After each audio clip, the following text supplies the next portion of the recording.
Good evening. I want to welcome everyone to the December, or at least, again, I think it's December. I can't remember what day it is or anymore. But I'm glad to see all of you here. We're excited to be back together. I hope everyone had a wonderful Thanksgiving and are looking forward to a safe and healthy Christmas. And we'll call this meeting to order. And Chloe, if you want to come up and...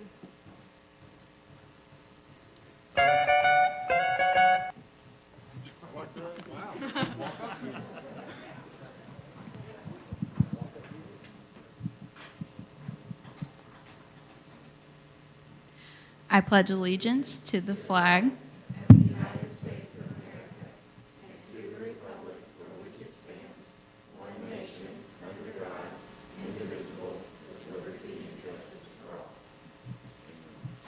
Chloe, do you want to go ahead and stay up? We're going to do it a little bit different tonight and let her go ahead and... We're excited you're here, and if you just want to talk to us for a few minutes and tell us a little bit about yourself, that would be great. Okay. I'm Chloe Crane. I'm a senior at Springdale High School. I'm the student council president. I'm in medical academy. I'm on the Springdale swim and dive team.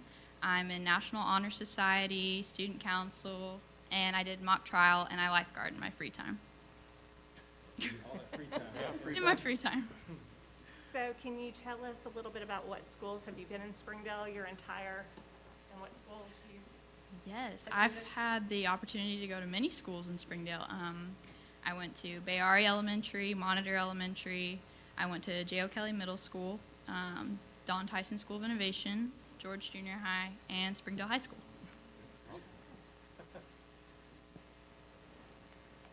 Does anyone have any questions for Chloe? Well, the easy question is always, what are your plans after you finish? I can go on and on about this. Let's I plan to further my academic and athletic career at Hendrix College. I plan on pursuing a medical career, and I'm very interested in neuroscience. I plan to major in biology and minor in neuroscience. I'm considering neurosurgery for a potential career, and I've also considered pediatric oncology. Yes, I hope that even past that, I can continue helping others for the rest of my life through programs such as Doctors Without Borders. So if you had to tell someone about Springdale Public Schools in a couple of sentences, how would you describe your experience or recommendation or thoughts? I would begin by saying I'm so grateful to go to Springdale Public Schools because I am open to the diversity that we have, and I get to experience the Springdale community like no other place in Arkansas. Springdale just really prepares me for the real world, for the global society that I'm about to be a part of, and I just love it. I've been experienced to so many new cultures, speaking opportunities. I've found a love for helping others. It's a passion that I have now, and that's all because of being involved in the Springdale community. We all want to be like Chloe. Absolutely. Are your parents here tonight, Chloe? No, they're not. They were worried about COVID and everything, but Well,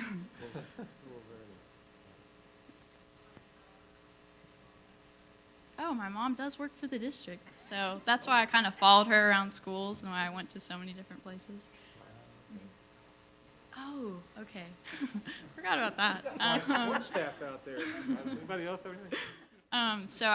I just received a scholarship for Hendrix College for $84,000.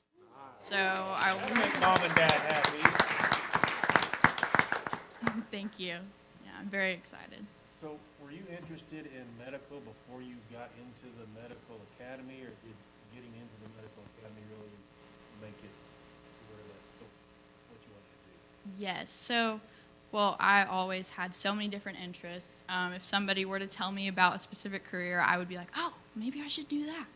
But after a while, I kind of started honing down that I really wanted to pursue medicine because that's what I want to do. I want to help people. and I feel like that's the best way that I can help others. And so through Springdale, I was able to really figure out what career I wanted to kind of pursue, and I was able to have so many experiences, such as volunteering in medical facilities. I have over 60 hours volunteering, and it's just been a fantastic experience. Has that been a problem with COVID and all that? Yes. So due to COVID, I was supposed to job shadow this year, and because of that, I'm not able to. And I was supposed to also have a medical seminar with medical professionals and talk with them, and now I'm not able to because of COVID. So I hope in college I will be able to continue volunteering and potentially getting an internship and continuing that. So So no end of the year presentations for the academy this year? we still plan to do a presentation. I believe it will be with either teachers from Springdale or just people within our community.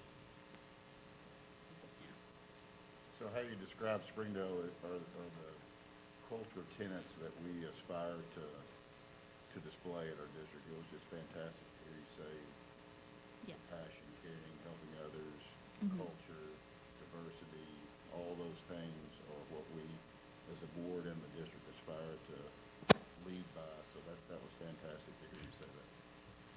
Thank you so We're much. excited for you. Thank you. We wish you the very Yeah. best. Thank If you you. ever decide the medical field isn't it, you could follow your parents' footsteps, especially your mom's, and come back and be a teacher. We could use some science staff. That'd be great. Thank you. Great job.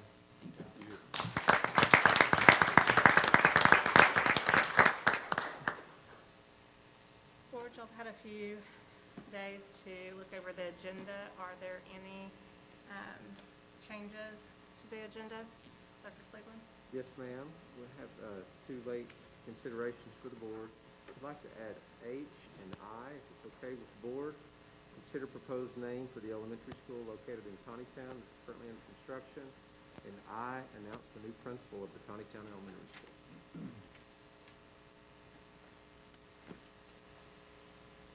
I'll make a motion to approve the agenda as amended. I have a motion by Mr. Hutchinson, a second by Mr. Bell to approve the agenda as admitted. As amended. All those in favor? Opposed? Aye. That passes. Next, we have the consent agenda, but the minutes, the out-of-district transfers, and the financial statements. Any changes, anything we need to pull out? Do I Make have a motion? to approve the consent agenda as stated. I have a motion by Mr. Owenby, a second by Mr. Emerson to approve the consent agenda as presented. All those in favor? Aye. Opposed? Consent agenda passes. Dr. Cleveland? Yes, ma'am. Thank you so much. Ms. Cook, and School Board, we have an excellent agenda, I believe, tonight. Lots of good things that I think will help us move forward for our district for the remainder of the year, especially during COVID. We have some celebrations tonight that are absolutely amazing. But first, I'd like to invite Ms. Kelly Bortz, principal of the Don Tyson School of Innovation. She has a required report to the public in her charter, and I look forward to hearing Ms. Bortz's comments in regard to report to the public. Thank you, Dr. Cleveland and School Board. I will share the report to the public for Don Tyson School of Innovation. So just to recap our mission, we want students to imagine their greatest dreams through innovative education. And our vision is accelerated advanced college and industry. And I think throughout this presentation, you all have been in our building and you see that come to life at our school. So just a glimpse at 2021 enrollment. We have 1,200 face-to-face and blended students grades 6-12 on our campus. Virtual Innovation Academy, K-5, we currently have 1237, 612, 1335 for a total of 3,772 students. Our demographics, we are free and reduced 51%. English language learners 19%, and then students with disabilities 8% currently. Are those demographics for the virtual and Mhm. face-to-face? Yeah, that's combined. Okay. And so just a recap on something really big that happened this year besides growing our virtual program by leaps and bounds is that we did open Phoenix East, which is phase 2 of Don Tyson School of Innovation. We added 183,000 square feet. We added 2 new career and technical education pathways, and we expanded 7 of our current programs. And I'll go over those in just a moment. So we have access to our entire building except the gym space and the Performing Arts Center, and I believe that's at the end of February or sometime in March. So it is around the corner. So just our visions for instruction. We definitely, have a rigorous program, a learning model that we do things very non-traditional. And those are just a reflection of some of the pieces of our instructional model. We do competency-based grading, mastery, of course, community partnerships. I mean, it's important for our entire district, but I think with some of our career and technical programs and just the investment that our community has made, those would not be possible without those partnerships in place. So we also do inquiry learning and have a rigorous college concurrent program as well as advanced placement classes. So this is just a list, just a quick glimpse at our concurrent and career pathways and credentialing, our programs that we offer credentialing or certifications in. And then, of course, our academic pathways, which include concurrent advanced placement, the accelerated model, and then the college and career readiness program that we begin in 6th grade and is a requirement for all of our students. And within those programs, we embed courses within them. We have a waiver to be able to do that. And that allows us to embed some graduation requirements into that college and career readiness model. And so that allows kids to be able to fit those into their 8-block schedule. This year, we are limited on the data that we have as far as summative end-of-year test scores, but this is our ACT composite score for 11th graders, and we did score above the Arkansas average and Northwest Arkansas area as well. So I'm going to focus on some of our specific learning models within our programs or experience at Don Tyson School of Innovation, the Accelerated High School Experience, Career and Industry Certifications, Early College Experience, Concurrent Partners, and Northwest Tech. And that also, the concurrent partner is Northwest Arkansas Community College. So our accelerated high school experience, when we talk about an accelerated high school experience, and we embed and blend courses together, it is not for students to be able to graduate early. It is for students to be able to take more classes in an area of interest, or to be able to do internships or on-the-job training and experience their 11th and 12th grade years. And so our accelerated model and advanced placement classes, when you look at our AP numbers, they're probably not as high as some of the other high schools or traditional high schools that you would see, and that is because our concurrent numbers are so high. A lot of kids choose that concurrent pathway at Don Tyson School of Innovation. And that just gives you some statistics of our AP numbers, and then also the number of students earning high school credit in 8th grade currently, and that's the total number of high school credit classes that will have credits assigned. Career and industry certifications, so that just gives a glimpse into some of our programs and the numbers. So we expanded in phase 2 AV, tech, and film and graphic design. In both of those programs, we have 6th through 12th grade in those programs. This is a reflection of the 9 through 12 number. But those programs are almost full. I mean, we don't have very many seats available. The graphic design teacher is also teaching that class virtually. to some of our students in Virtual Innovation Academy.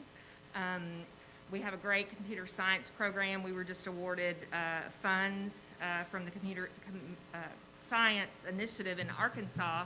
I think 2 of our students get $1,200. We had a total of 6 that were getting money because they passed the AP computer science exam. And then obviously culinary, we opened it first year, and it is a full program. We have 0 seats available in culinary right now. Industrial maintenance, the max capacity of that program is 50, and we have 48 students who are involved in that program, so we are almost at capacity in that program as well. Where do you see the diesel small engine? That is on the NYC. Yeah, so we have 11 students on our campus involved in diesel mechanics, and then we have students coming from other campuses in Northwest Arkansas who are involved in that program as well, but we have 11 kids who are doing it.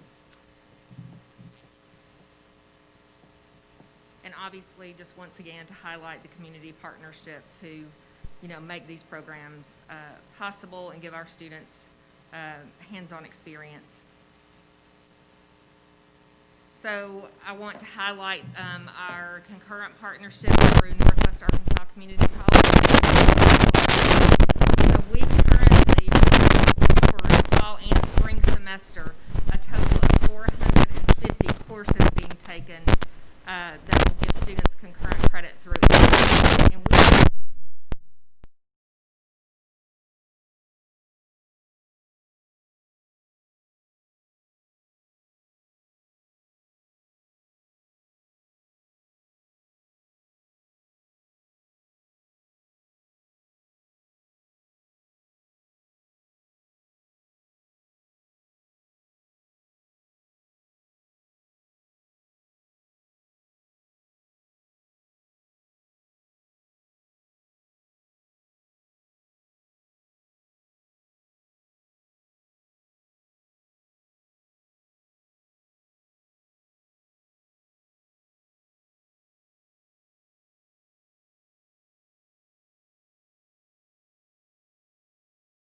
student who has graduated with an associate's degree, they have had their full tuition paid through that grant opportunity.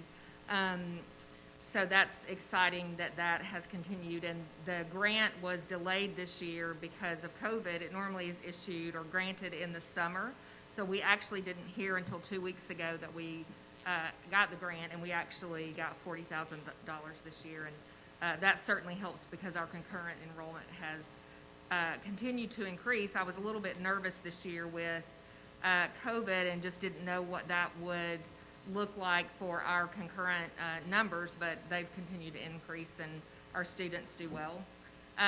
So CNA, we actually have capacity in that. We have a total of 10 of our students. I'll go in and put that in. I forgot that I didn't add it. We have 10 of our students, and then we have students from other campuses who come to do CNA and PCA plus. We have 11 diesel mechanic students.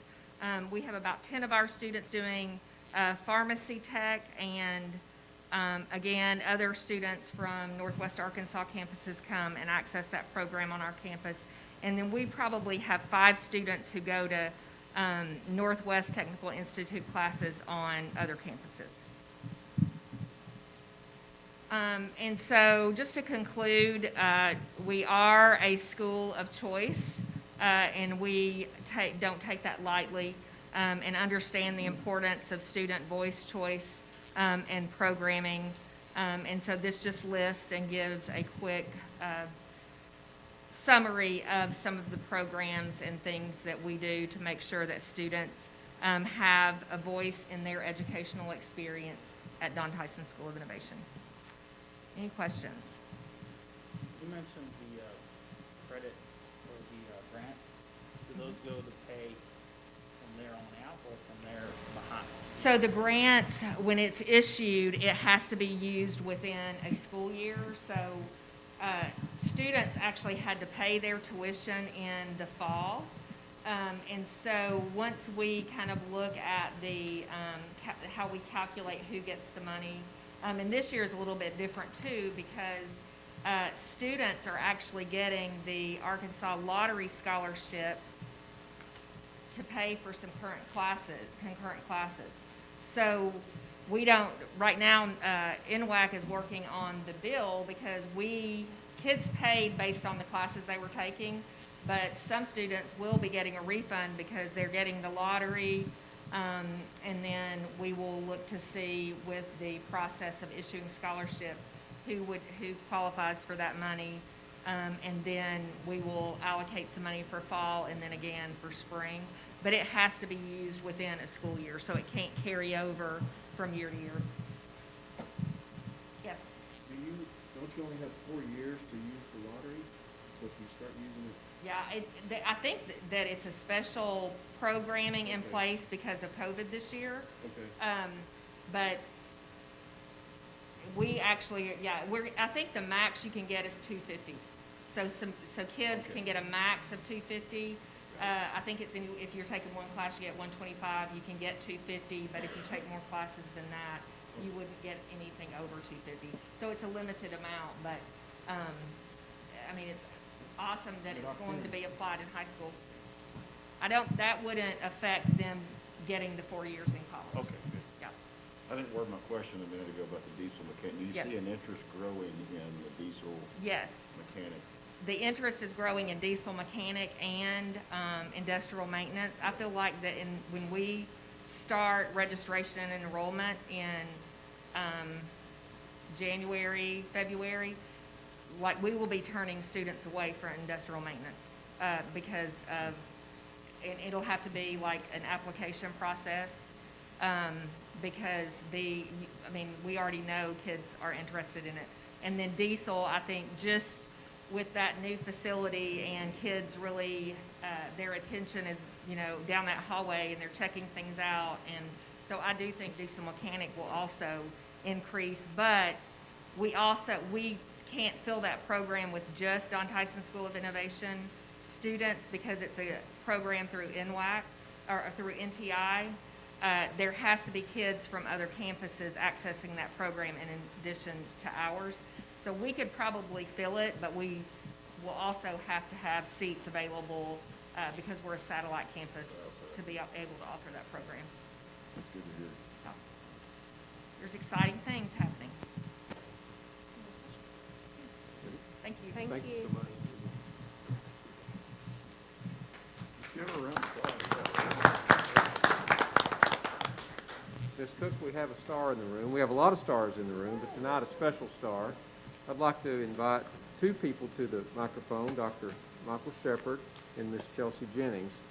Dr. Shepard is the principal of Lakeside Junior High, and he has built an amazing team. His team seems to get award after award every year, just over and over and over. So I'd like for him to introduce Ms. Chelsea tonight, if that's okay. Well, I am honored to be able to do that. Thank you very much, Dr. Cleveland, for the opportunity to be able to do that. It's been a pleasure to be able to watch Chelsea, and this is her 5th year at Lakeside, and to watch the growth of starting to become into a leadership role, and then to really establish herself as a top leader has really been a pleasure. She has taken charge of a lot of the things that we've done at Lakeside. One of the things in particular, last year she requested to be in charge of the ALE program, the 8th grade ALE program that we had at Lakeside for the district.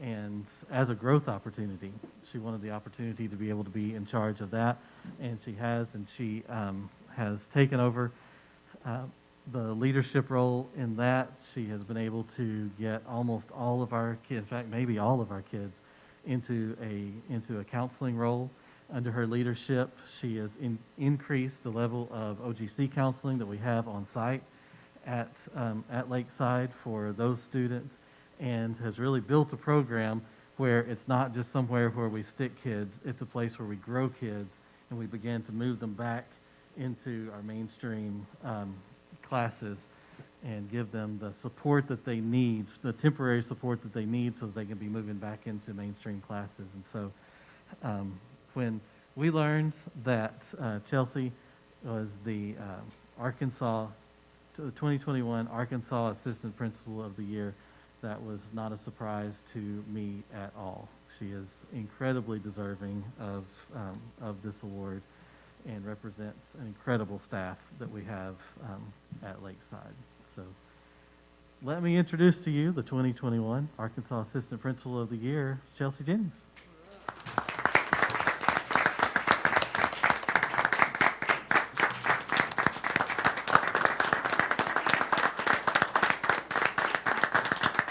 Thank you, guys. Do you mind if I take my mask off? Okay. Please.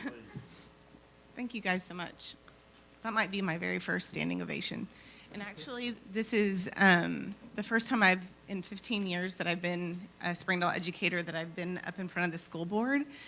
And so I didn't want to mince my words, and so I wrote it down. And plus, Justin Swope told me he was going to tally my so I'm really glad that I wrote it down because. Okay, you got the timer ready? Okay. If you had told me 15 years ago that I would be standing here as an award-winning administrator, I would have thought you were crazy. As a 22-year-old, first-generation college grad, I simply had an English degree and just prayed someone would give me a job. Shout out to Sarah Ford for that. Reflecting on how I got here, I have to give credit to the Springdale School District for growing my potential as a leader and opening doors along the way. I want to provide some examples from my time in Springdale. I first taught at J.O. Kelly Middle School, and I was encouraged to get my ESL and AP Advanced Placement Certification.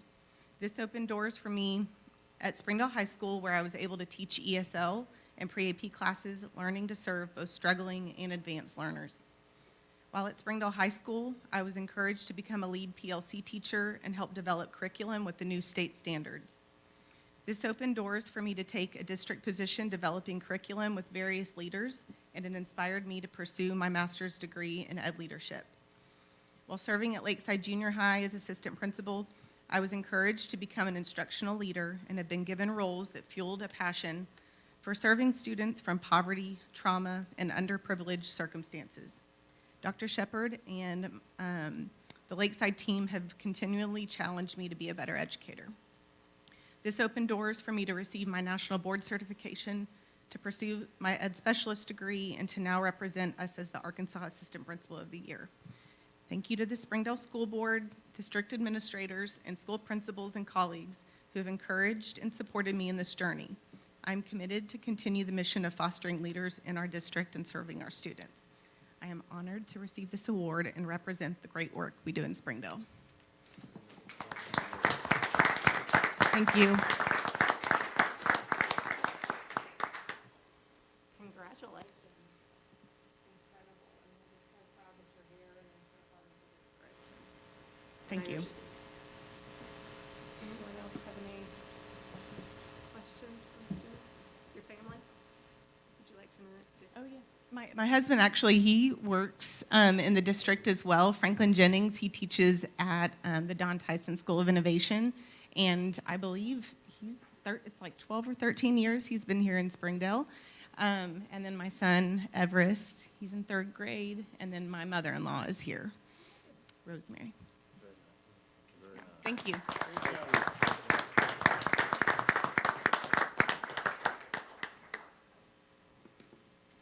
It won't be the last time you see Miss Jennings receive awards. She's the kind of person who is humble.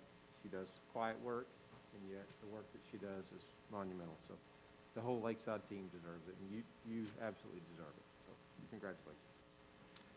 So how many state awards is that for Lakeside? Well, all of them probably. Here, I'll come back. Come on back up. I'm so glad you brought that up. We're so proud. In fact, we are so honored this year because Chelsea is the Arkansas Assistant Principal of the Year.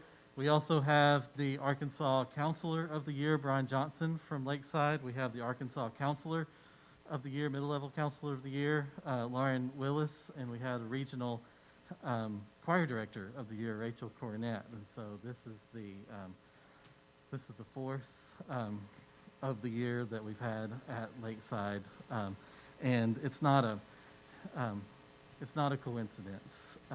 We have a fantastic staff that push each other and really grow each other.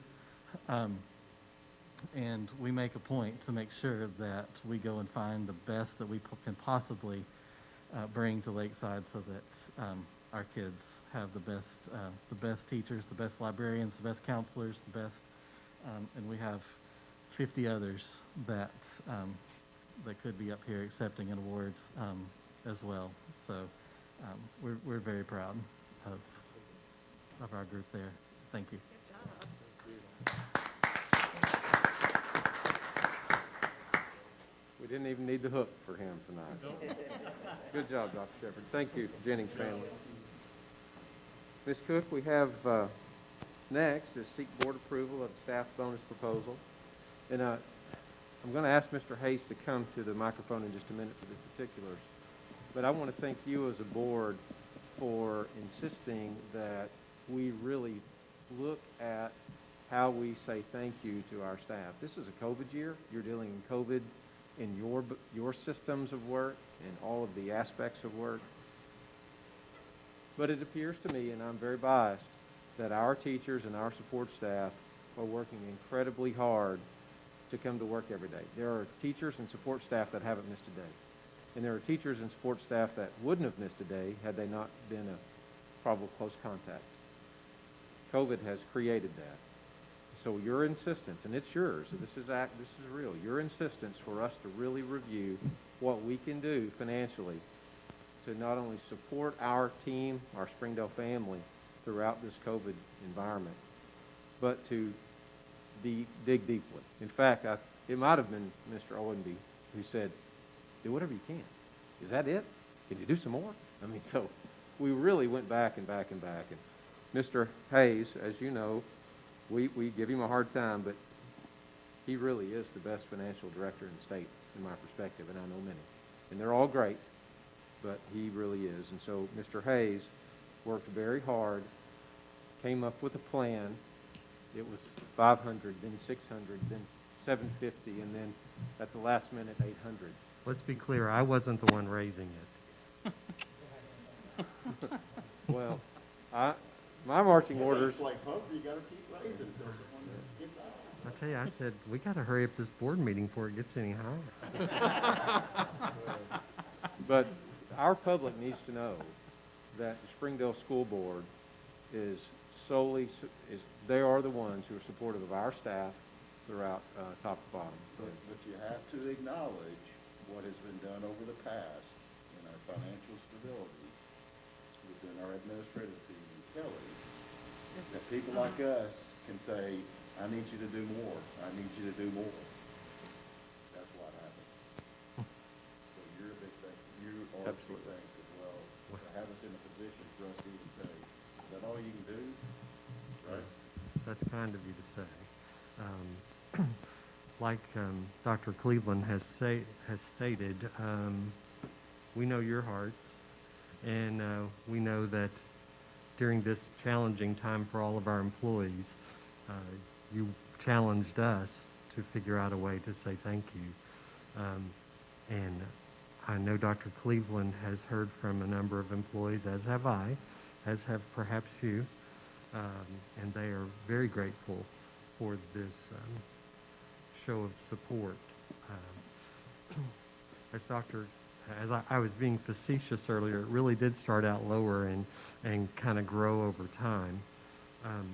So the proposal in front of you is a request to pay each full-time employee of the district, both certified and classified employees, a one-time bonus of $800, which will be added to their December 2020 paycheck. you'll see that there's a few more caveats to that. If someone is not full-time, for example, that amount would be prorated. Do you have any questions? You'll also notice on the proposal that we wanted to do something for our substitute teachers because we could not have gotten this far in the school year without their help as well. And so the proposal for them is any substitute teacher who has subbed more than 30 days during this semester prior to December 1st would receive a one-time bonus of $250. I think the biggest key in all of it is everyone in the district gets the same amount. And that's tremendous. So no matter your position, everybody gets the same amount. That's really good. Well, it's taken all of us to get to this point in the school year. That's certainly true. Well, I appreciate what you've done. I've heard from some folks in our district, but I've also heard from several folks from other districts that are very envious of what we've been able to do for our teachers and administration, and it's thanks to y'all for making it work. You know, we want to do more and more and more, but we don't know how to massage the numbers to make them work like you do. So we appreciate what you do to make it work. I do want to share with everyone this proposal. It has me a little anxious, obviously. We don't have this money just sitting in a bank account with no uses. So what the way it will be funded basically is, as you know, we have had some the way that we have received our local property taxes has been a little different over the last year or so. I talked to y'all about that in the spring. It's my understanding from the collector that our notices will go out on the regular time in sometime in April, like in the past. So based on that, we should have a one-time increase in our local property taxes for this year. So that will help to fund this proposal in front of you. Make a motion to approve the one-time payment of this. There's a motion by Mr. Owenby, a second by Mr. Peterson to approve the bonus structure as presented. All those in favor? Aye. Opposed? Well, on behalf of all employees, thank you. Absolutely. Thank you. Good job.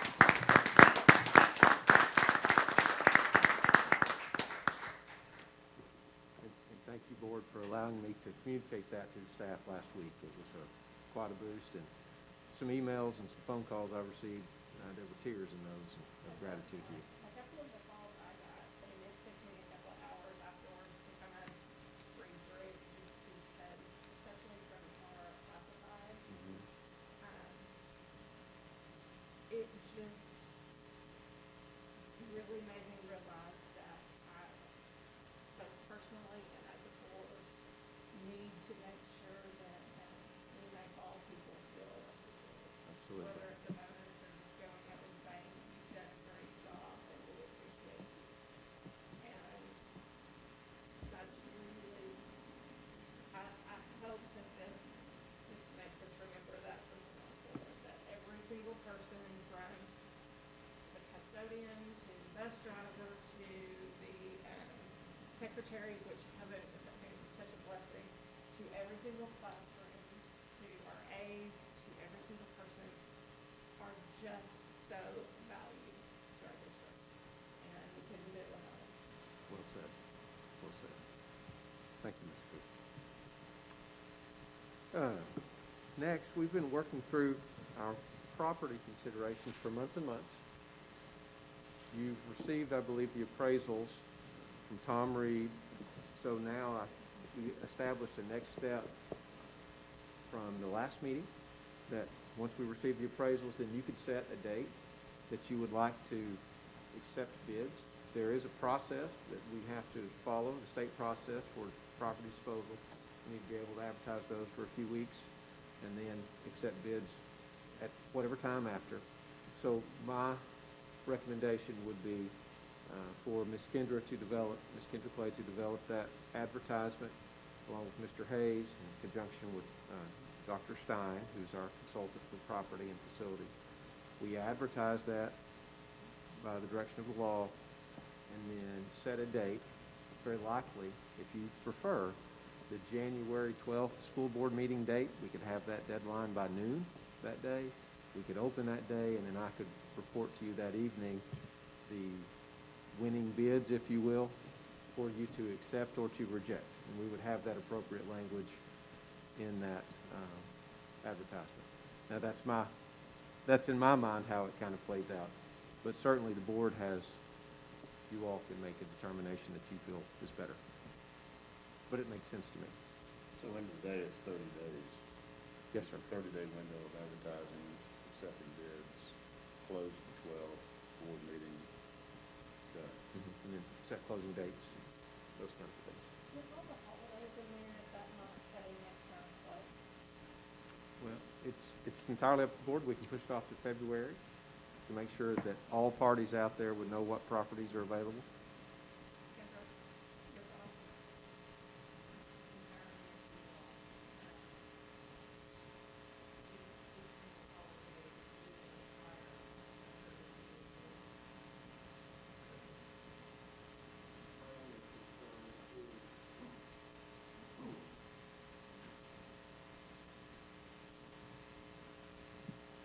My only concern, and which we'll have to get together and talk about, is what does advertised mean? It doesn't mean what it did once upon a time, because a lot of folks no longer get the paper, read the paper. So we just need to be very careful and get it out to as broad an audience as possible as we talk about advertising. Do you know what the requirements are for what has to be in the advertisement? Like, do we advertise the appraised value? No, you can set your minimum bid at the appraised value, and then, no, and you can say whether you agree or disagree on the price. You can set a higher price, but I think I wouldn't recommend taking anything less than the appraised value.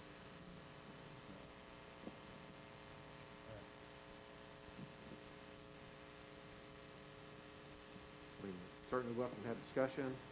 I'd love to hear what the collective group would like for Mr. Hayes and his team and I to do.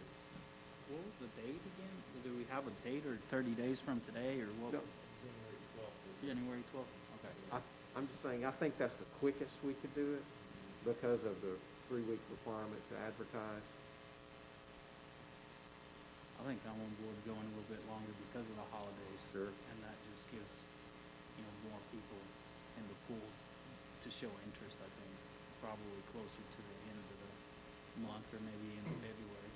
And I think, That's right. I think Kelly's got a good point with, just don't stick to the newspaper, because you get that on Sunday. I think you gotta figure out a way to do it on Facebook Marketplace and whatever else, Zillow, wherever else you gotta put it out there to do it, which might take a little more time, but We can certainly put Mr. Jones to work, Mr. Trent Jones. He knows how to I'm sure he can publicize figure the that out, market. yeah.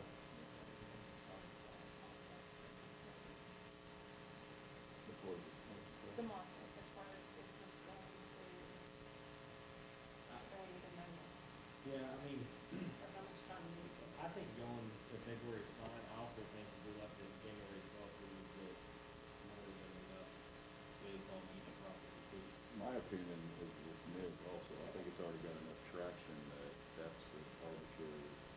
Well, that's what I was That's my wondering. opinion. That's what I was wondering. Yeah, I mean, I think there's 3 or 4 of them that if it went tomorrow, they'd go tomorrow. I Some of just- the other smaller ones, I don't know, but I think there's 2 or 3 that are super attractive to them both. That's my opinion. Yeah. No, I agree. I just don't think there's gonna be an issue on me. And is there a reason, I mean, if we set the date at January 12th, is there a reason if we had a couple that we didn't get a lot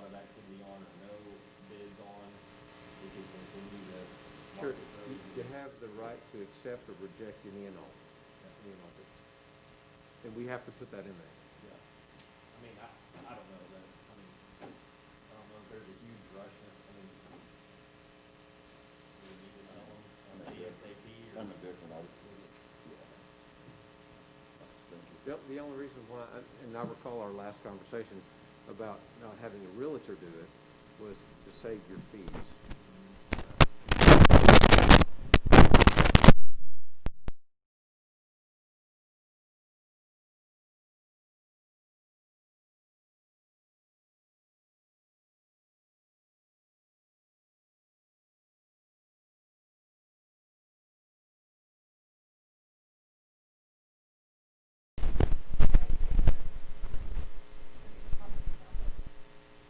You can just give me the authority to do that and set the date as, that we can accept the bids.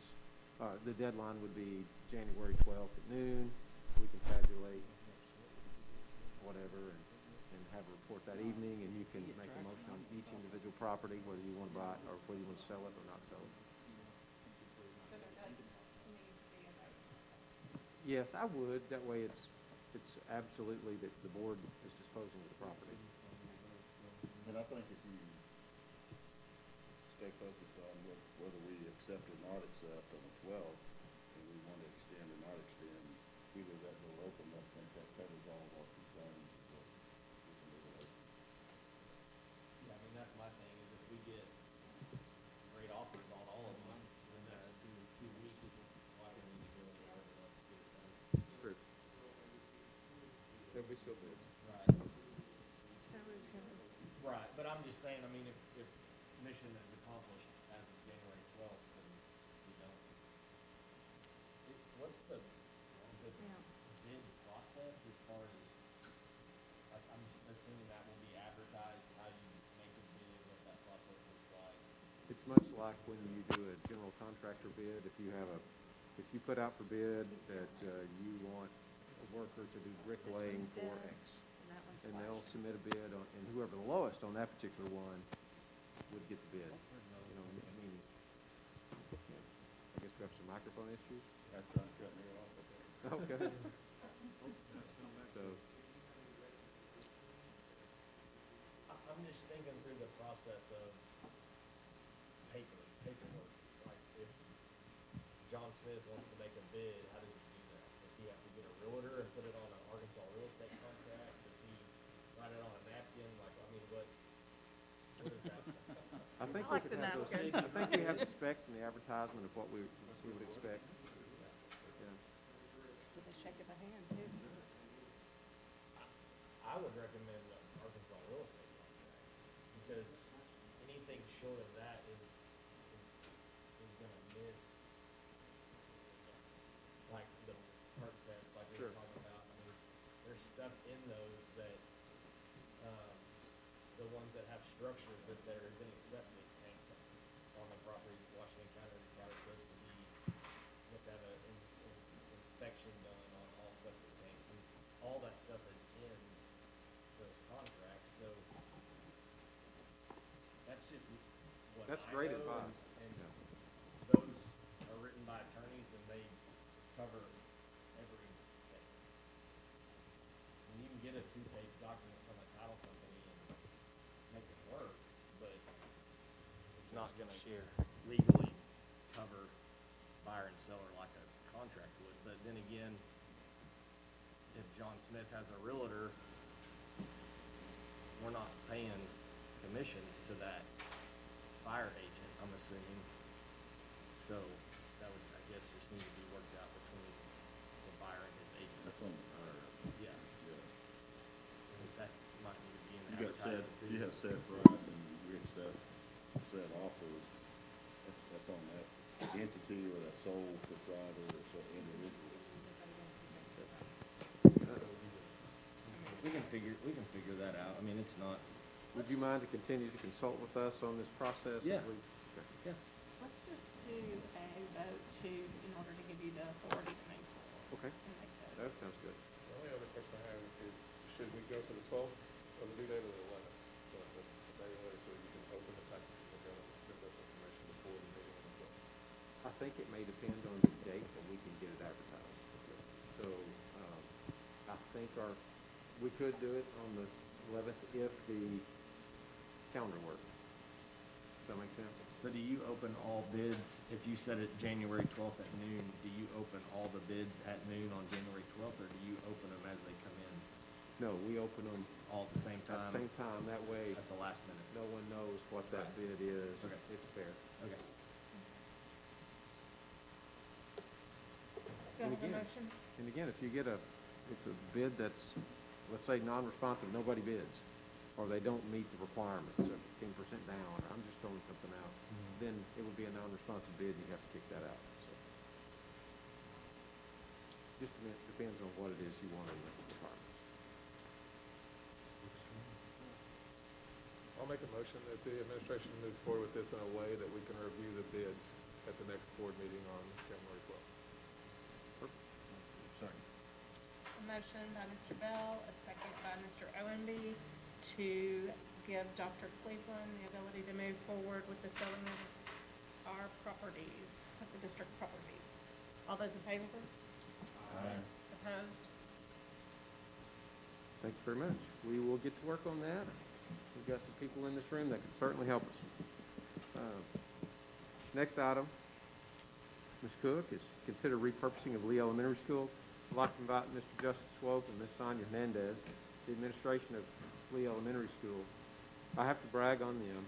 Of course, we all know them and know that they're really great, but to have parent meetings and talk to your staff about the potential of closing the school and repurposing it, and not knowing what will happen with you in your position in following the district and believing in you and believing in us about that they will be taken care of and have a position next year is really tough. And they've done that as, they're superhuman in that. And so I'd like to invite them to maybe provide some background on the efforts that have taken place as we've walked this journey.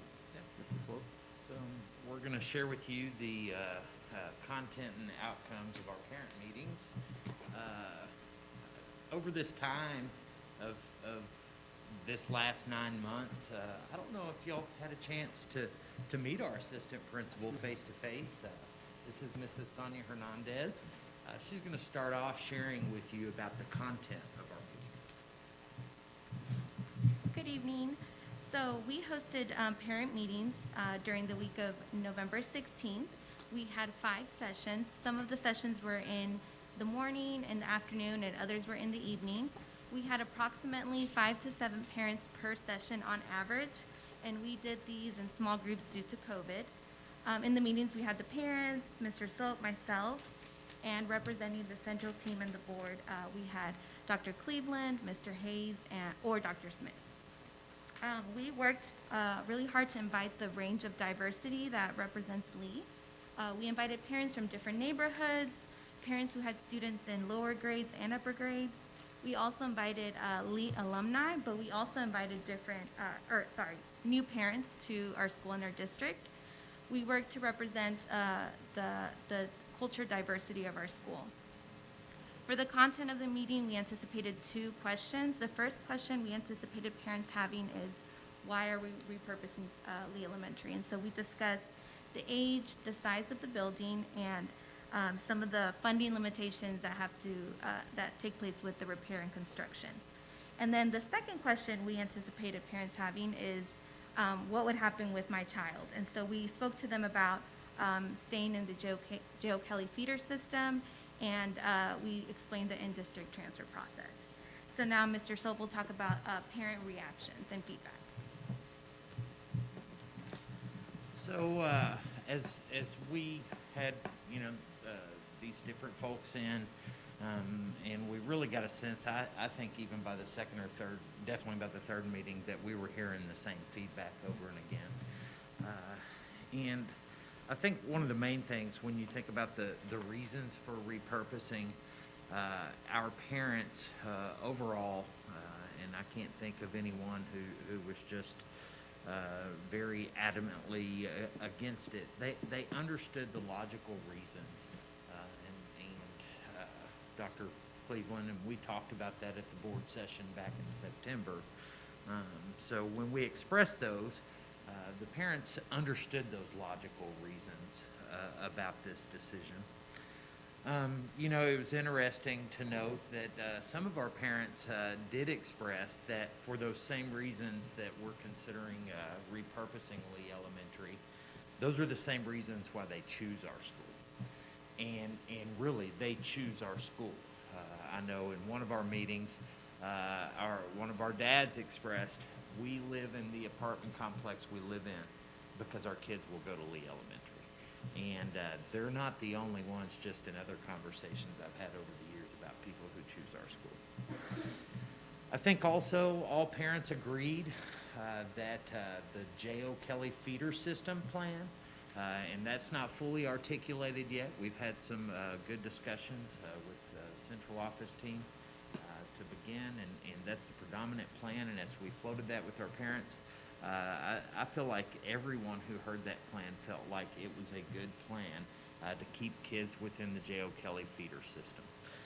And so, we did explain the in-district transfer process, and they felt like, okay, there is that avenue, and it's already an existing policy, an avenue that if one of those schools is not a place that we want our kids to go, there's an opportunity for us to choose somewhere else. We also talked about, and I had already kind of spoke with some of our feeder system principals, we shared with parents the plan that the level of involvement that the principals within the feeder system are going to be with the kids. If you guys make this decision, that kids will be learning what it's like to become a George Giant or to become a Jones Jaguar or a Childers Navigator. And those principals will be spending the remainder of this school year building those relationships with those kids as they come along. And the parents appreciated that. And interestingly, and you mentioned it right here at the beginning, our parents in every meeting were interested to know where are the teachers going to, where are our teachers going to go? Where's our principal going to go? Where's our assistant principal? What's going to happen to you guys? And so just as much about what's going to happen with their kids, they wanted to know what was going on with their teachers. So that's a summary of our parent meetings. In addition to that, Dr. Cleveland and his team came and met with our staff as well and talked with them. But what questions do you have about our parent meeting process?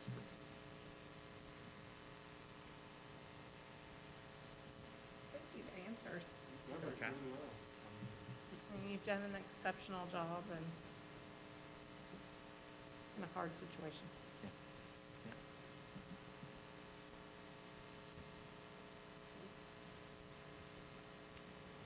Board, hearing no more questions, I'll make the recommendation that we repurpose Lee for a highest and best use for next year.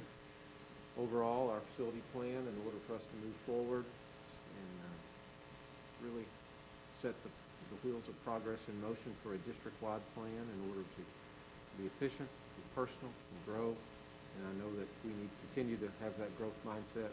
And although repurposing Lee is a very, very difficult prospect, 70 years old, we do have additional needs, and we can, within our policies, take care of our staff, all of them, and our administration as well for this next year. So my recommendation would be to allow the administration to begin that repurposing process. I'll make a motion to approve the repurposing of Lee Elementary. I have a motion by Mr. Ramos I'll second. and a second by Mr. Hutchinson for the repurposing of Lee Elementary. Yes. So, sorry to interrupt. And you may have told us this, and I may have just forgotten, but as far as teachers and staff go, how does that work? Well, the kids are going to go somewhere. So let's say they go to 3 schools. So should those schools need additional staff, those teachers would have the ability to go to those schools. Now, as you know, attrition takes place every year. We have retirements, we have moves, we have all of those things. And so as I told the staff when I met with them, if there were positions that were opening up that they wanted to apply for and interview for, they're welcome to do that. But next year, regardless, even if we needed to place them, if they weren't successful in finding the job they wanted, we would make sure that they had a position at one of the current schools. You know, we do have a new school that's opening as well, and there's opportunity to apply for those positions as well. We'll have the same number of students next year, so it stands to reason we would have at least the same number of staff, unless there was a way to be more efficient due to attrition.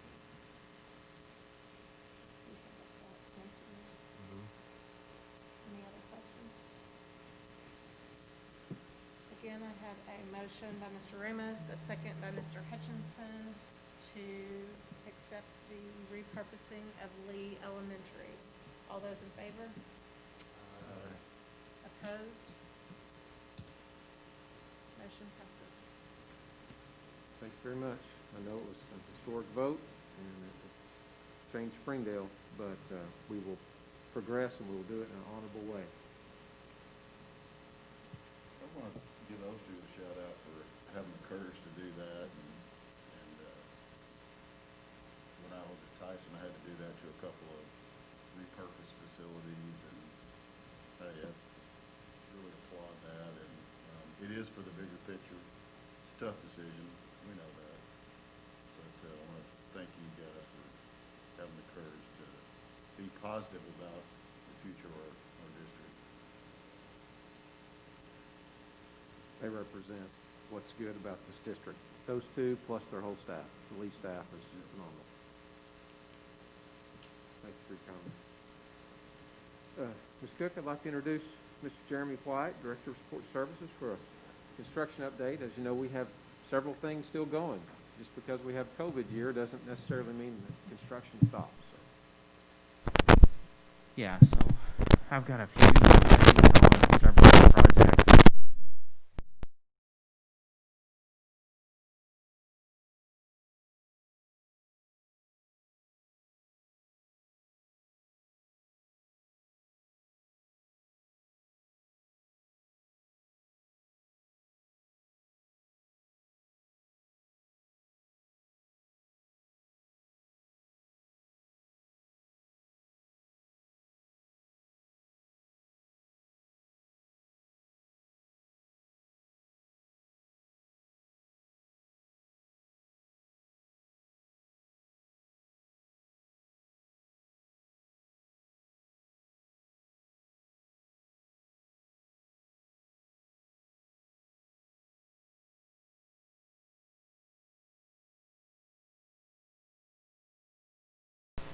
There's an inside view of the partitions and just interior walls. So. HAR-BER has made quite a bit of progress. We've had a couple days that rained and delayed us, but they've pretty much got the roof on, and it'll be dried in here soon, so they can get going on the interior. The HAR-BER locker rooms, it's moving pretty well also. They'll be ready for rafters in the next week or so. And then that's just a different view of the locker rooms. The parking lot, they've got it graded. They've got to do some final grading, and then it'll be ready for asphalt and finish that project up. So at the Tawnytown Elementary, and I had to get some of these pictures earlier to get them onto the agenda. It looks different today than it does in this picture. They actually poured concrete today in two sections. So they have got a lot of the utility work done, and we should have quite a bit of concrete right now out there. Were they really pouring concrete at like 3 o'clock this morning? Yeah, usually they start about 4 a.m. And get going. You know, especially on these big pours, they want to pour continuous. I had no idea they did it that early. Yeah, HAR-BER. Had it on Facebook. Like she got woke up from the backup. You know, beep. Yeah. A lot of times they start early. The bigger the pour, the earlier they start. Okay. So, There's a different view, but they've got all the vapor barriers down, plumbing in, and it has concrete on it now also. Just, they've done a lot of work out there very fast. The Flint Co. is doing a real good job keeping us on schedule with all the, we had some rain delays out there also, but they're making a lot of progress. And then also, I didn't put any photos, there's not really any change, but at the bus shop, we have all the lines bled and everything, so we should be pumping fuel this week and take down all the construction fence and get the drivers back to being able to fuel and get everything on site. You guys have any questions on any of our projects? Ms. Cook, we do have some sad news from the maintenance department this week. We had a beloved member of our team, Mr. John Snows, passed away. He struggled with some health issues for some years, and we're going to miss John. And Yeah. He's a family friend, and he's a great man, and his family is close to us. Several of his folks work in the district, and so I would have felt like an opportunity missed if I didn't recognize John tonight, and especially in front of you. Yeah. And he was quite a gentleman and a great employee. Yep. All right, thanks.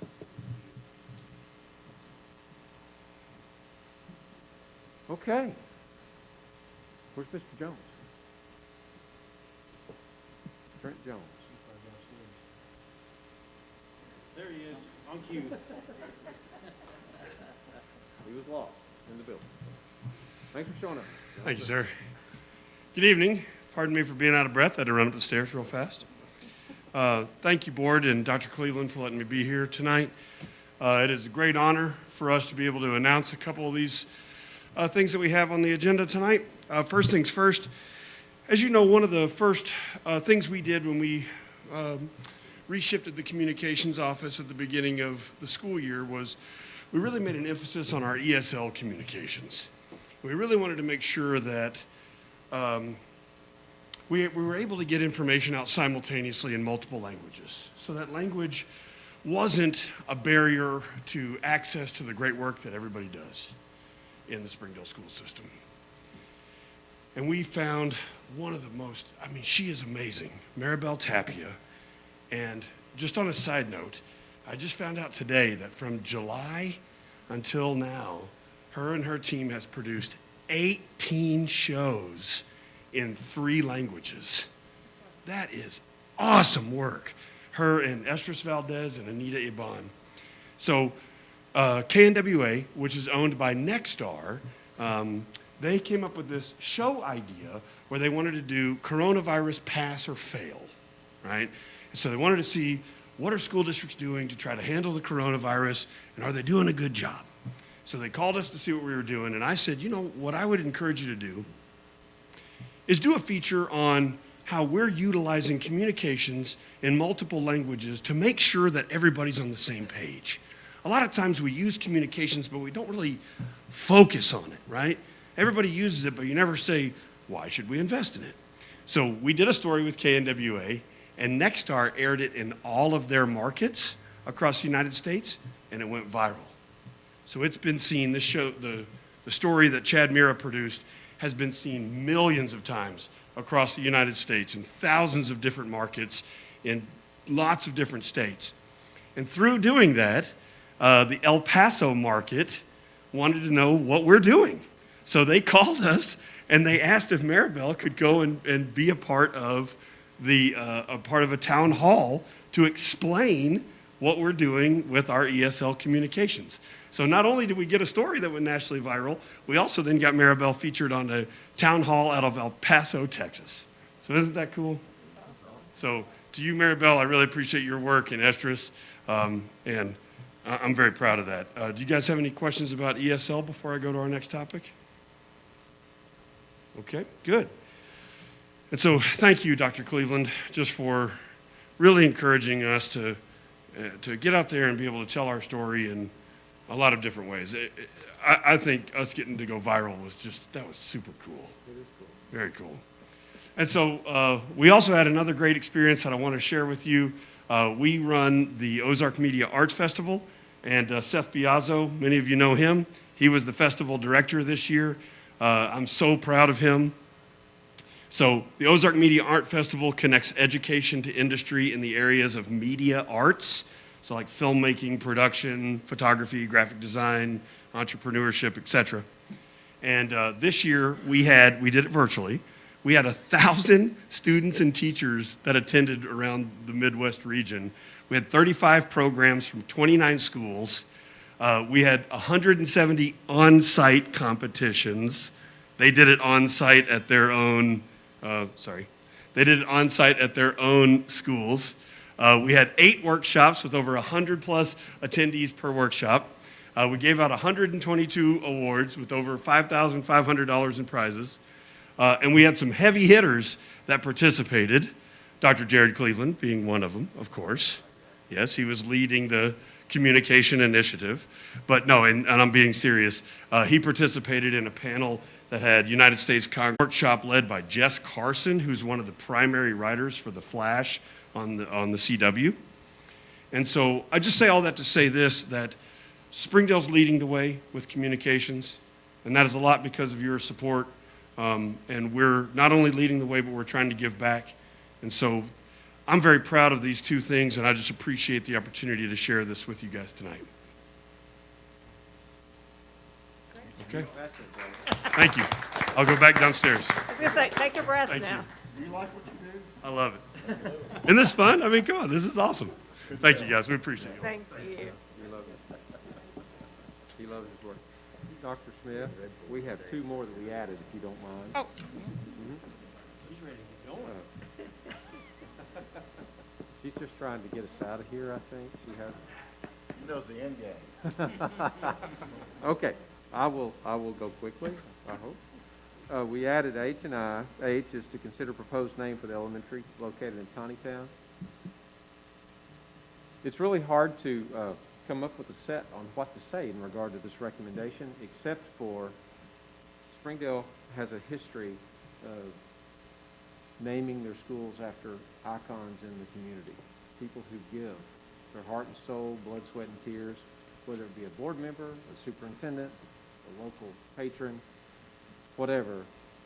Springdale recognizes those who love Springdale and love this district.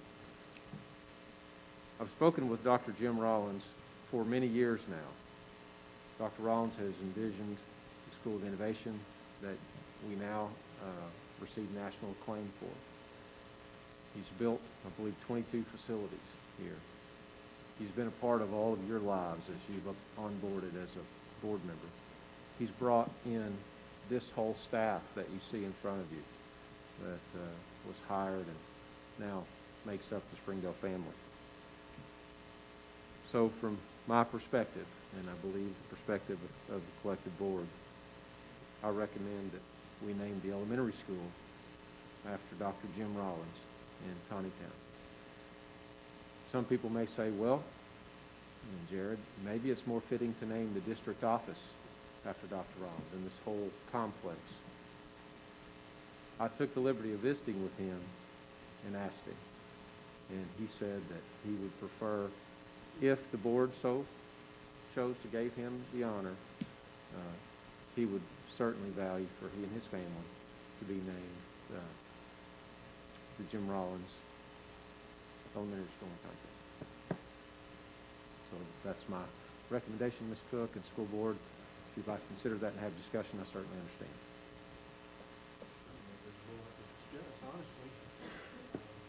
I mean, I really wanted his name on something before now, but things have always come up, and I think I always thought this would be a great place to name after him, but I want to do what he desires, and he desires to have an elementary school named after him versus this. I'm on board with that 100%. And I'd be happy to make the motion to make the Tawnytown Elementary School the Jimmy D. Rollins Elementary School, or Jim D. Rollins, however he wants that Okay. done. Sure. I know That's his name, right? yeah, that's his name. So I'll second. Any other discussion? We don't need to pick a formal name, right? No, sir, it can just be, I just expect that Jim D. Rawls, or however he signs his name. Okay. What I've asked him to do before you make your vote is for him to help us select a mascot. That would be fitting for the elementary school. And so he said he would wake up at 2 in the morning and work on that. So we also invited him, maybe should this be successful this evening, to come back in January. We would talk about the mascot and formally provide him with a token of our appreciation and how that school may look. And have a good discussion with him, if that pleases the board. Yeah, we've had a difficult time here during the transition from January to where we are today with COVID, his new position, and I feel that we need to take this opportunity to amp up our celebration of his new career and celebrate his legacy here. And we've not been able to do that because of COVID. We haven't been able to honor that. And so whatever we do going forward, we need to make sure we maximize that for him. And I know this will be announced, but obviously a bigger celebration when we talk about the mascot, and then obviously in the fall. Open the building. Yes, sir. Happy to take that lead. Thank you. When we talked to Dr. Rollins today, he wanted to make sure that we conveyed to the board, should we vote on this, his deep and sincere thanks, and just, he was just incredibly thankful and incredibly honored with the idea when we spoke to him. And he was excited about the idea of the mascot. Sure was. I can't wait for that either. It should be fun. So we're excited about seeing him hopefully next month. I have a motion by Mr. Ramos and a second by Mr. Hutchinson a motion by Mr. Hutchinson, a second by Mr. Ramos, sorry about that, to name the Tawnytown Elementary, Dr. Rollins. Jim D. Rollins. Jim D. Rollins Elementary. All those in favor? Aye. Opposed? I am thrilled to say that is passed, and we can now call the Tawnytown Elementary the Jimmy D. Rollins. Rollins Dr. Elementary. Rollins Elementary School. It'll be great, and I look forward to his comments in January. He's already agreed to be here, so pending this vote. So thank you so much for that. I look forward to talking to him tomorrow, and I think that's great.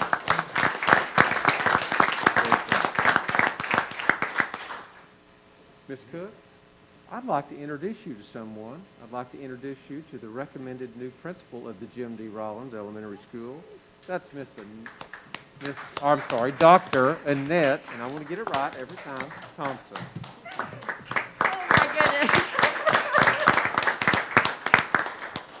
Oh my goodness.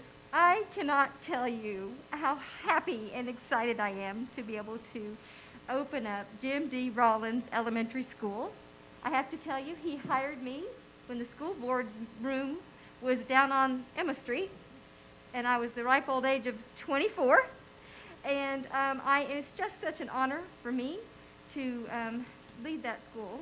I want to thank you, board, and Dr. Cleveland, for giving me this honor. I'm incredibly humbled to be the leader of this school, and I thank you from the bottom of my heart. And I'm looking forward to continuing in Dr. Rollins, just honoring him and his legacy. I also, this school is such a phenomenal building. It is incredible. It has been built to provide for personalization and innovation for learners, and I am looking forward to getting to see and meet my students and teachers and parents, and for us to start this journey together. It is an exciting time, and I cannot thank you enough. I am truly blessed. Thank you.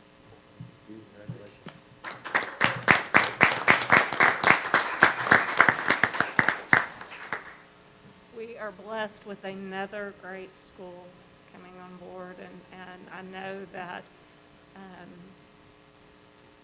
it will just add to the innovation of Springdale and be a blessing to many families. Thank you, Ms. Smith. I'm sorry, Dr. Smith. Now, you're. Thank you, Board. Dr. Cleveland. It might have been easier for me to do it before that, so congratulations. We're very excited. So the Curriculum Instruction and Innovation team is going to talk about 3 things. I'm just going to give you an overview of remote learning days, and then Ms. Tischer is going to talk about the seal of biliteracy, and then Ms. Fink will follow up with art partnerships that we have. So as you know, we just did remote learning, and this was not an easy process for us to go through, and we did not take the decision to pivot to remote learning lightly. I just want to give you a little bit of an idea of the process that went into it. Dr. Cleveland was looking quite extensively at the number of sub positions that we had in our district that were not being filled. And so with his leadership team, we all got together, and Mr. Hayes led us in an activity for kind of a gap analysis about when does the lack of subs actually impact teaching and learning.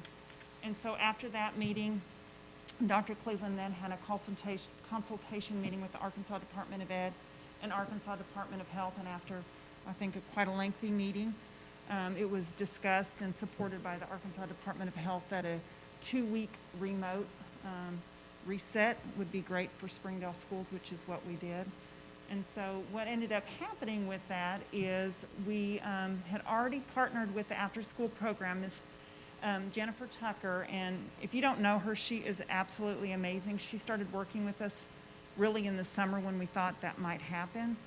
Just some numbers, we had 499 total students that were served in the after-school program. We had 20 different school sites. That was 187 staff members that were served, and then we had 2 community sites that served about 225. This 499 total includes our pre-K, which a lot of times we have our pre-K, and then after the pre-K program, they stay there for the after-school program. But again, I can't tell you the number of hours Ms. Tucker worked to make sure that every single student, even up to like 9 o'clock the night of, to make sure that every student had an opportunity to be in the program if they needed it. Back in the summer, Ms. Tischer and Ms. Fink also worked extensively with their principals to put together what would a day look like in the life of a child if we did have to pivot to remote learning. And so they brought these out. We knew that based on our AMI from last semester that we really needed to make sure that we were meeting the needs of the families and not putting too much time synchronously learning. And so they put together the schedules, and then those principals adapted these schedules. Here's the secondary one. I know the secondary principals all got together and created a unique schedule that would meet the needs of their students as well. I just have to give a shout out. Our principals are amazing, and I know you've seen that tonight with all the different people that have stood before you, but we have learned that if you just kind of give them a little spark and then step aside, amazing things happen. So our principals all got together when they found out we were going to pivot to remote learning, and just started creating these amazing activities across the entire district. So the principals and teachers created opportunities for students to do RTI and also enrichment. And remember, we didn't close for any other reason other than the number of subs that we could not get filled. And so we were still allowing students on campus and providing support when necessary. So they did an amazing job. Transportation, they stepped up to the need that we had. So when the principals got together, they said, hey, let's do these great activities with our students, and then let's bus them over to the after-school program after they've done some of these things. So Kevin Calkin and his team created before transportation, after-school transportation, and then during the day they actually had buses running to and from the programs to support the students. Our food services didn't skip a beat. They provided breakfast and lunch for our students. And Ms. Smith and her team did a great job, and we just moved forward and provided all those food services for the students. Technology, as you know, when you pivot to remote, you have to be very aware of the students that have limited access. And so Mr. Miller and his team were working tirelessly, making sure that if any student didn't have connectivity, that they provided them with a hotspot.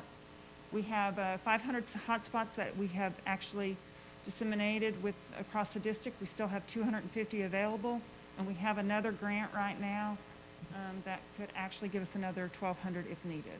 So we are moving forward with providing those kind of supports for our families.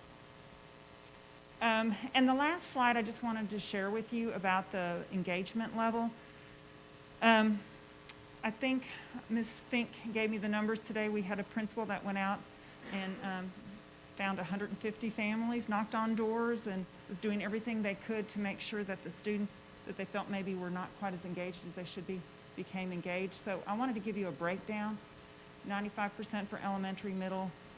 It looks like the junior high is a little bit lower, but keep in mind that at the high school level, we have Don Tyson School of Innovation, which is actually elementary, middle, junior high, all in those numbers, and so it kind of looks a little bit different. So I think our overall engagement was about 78%. I've been talking with some local nearby districts, and I think that's quite a bit higher than what they're having for their engagement. It's not where we want it to be. We want it to be 100%, but I'm telling you, our principals and our staff were knocking on doors and doing everything they could to really engage the families. Any questions about our remote learning? If those engagement numbers are pretty accurate, then I would have to agree that we have really gone above and beyond, because if you look at the state in total and then regionally and then nationally, it is not that pretty of a picture at all. So Most of them are 50 or less. We have a lot of opportunities. We're in much better shape than a lot. I think this also kind of supports Dr. Cleveland's vision of we need to stay in school as much as possible because, you know, we want every single student to have a caring adult. And I think that speaks volumes to it, and I agree with you. Yeah, I mean, obviously there's the risk mitigation, but that in class for so many reasons other than just education, yeah, that's. Our kids want to be in school, and our teachers want them in school. Yes. Okay. If no other. Can I add just yes. one thing? And you're doing great, but we believe that in-person learning with a caring teacher, with a child that needs the teacher, is the best place for them to be, especially in an environment that is clean, where we're implementing the recommended guidelines. But further, we've identified some areas where we've had some gaps. One major area that was self-imposed was in our substitute age requirement, had to be 21 or over.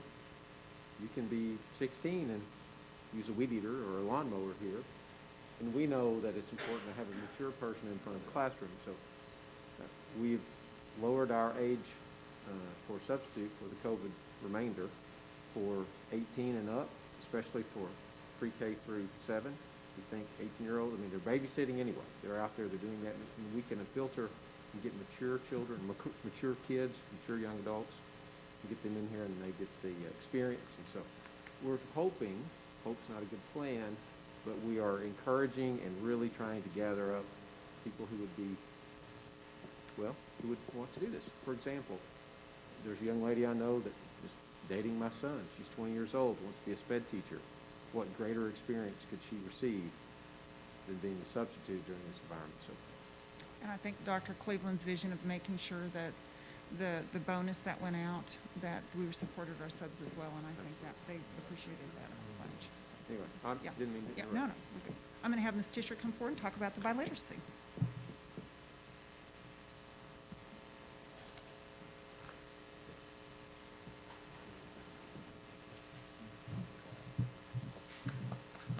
Good evening. Oh, are we clapping for Dr. Smith?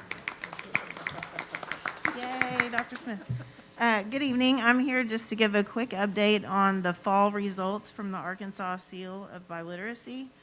Just for a quick revisit, adopted first by California in 2011, the Seal of Biliteracy is now recognized in 40 states and Washington, D.C. According to their official website, the Seal of Biliteracy encourages students to pursue biliteracy, honors the skills our students attain, and can be evidence of skills that are attractive to future employers and college admissions officers. The Arkansas Seal of Biliteracy is awarded each spring and fall to students in grades 9 through 12. And it's important to note that it is sponsored by the Arkansas Foreign Language Teachers Association and the Arkansas Teachers of English to Speakers of Other Languages. And so the Arkansas Department of Education officially endorsed this seal in June of 2018. A little bit of history for you. This fall, there were 250 students from Arkansas high schools that earned the seal of biliteracy. And basically, in order to earn that seal, students have to demonstrate proficiency in English and one or more other languages prior to high school graduation. So you can see our data here. HAR-BER High School had 44 students. They had 1 in French, 43 in Spanish. Springdale High School had 24. All 24 of those students earned the seal in Spanish. And then Don Tyson School of Innovation had 3 students earn the seal in Spanish for a total of 71 students. Students will have this opportunity to test again in the spring.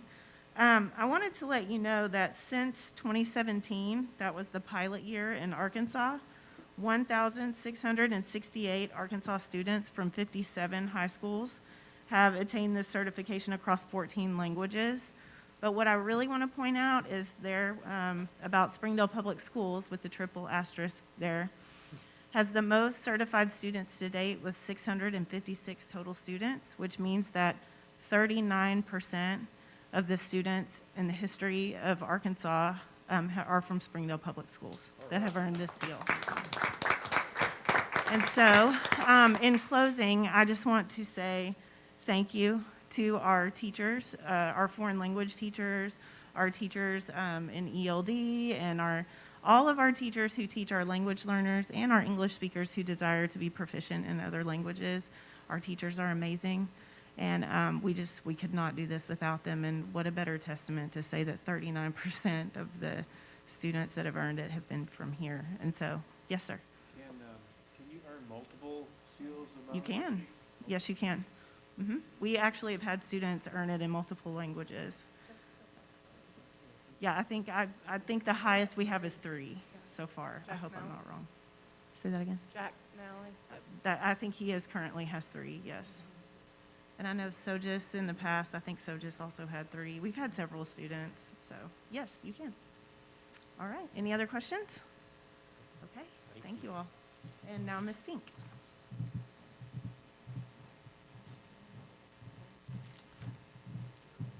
I'm here tonight to talk about some partnerships that our district is growing with some organizations that have historically been really good partners to our district. That's with Art Feeds and Crystal Bridges. I have been working with Shannon. Shannon has done an amazing job leading our district with an arts integration project through the University of Arkansas and Walton Foundation. And I've had the great opportunity of attending some of those trainings and have just been fascinated with the training and all of the things that secondary teachers are able to do with art and integrating art into their content areas. And so I'm thinking through an elementary lens, what does this look like at elementary? So these partnerships really do align well with Ms. Tischer's vision of this art integration project in our district. So Art Feeds is providing art bags for all of our first and second grade students. That's 6,500 art bags for a total of $40,000 in art supplies to our students. And then I've just listed there the items that will be found within the Art Feeds bags that our first and second grade students will receive.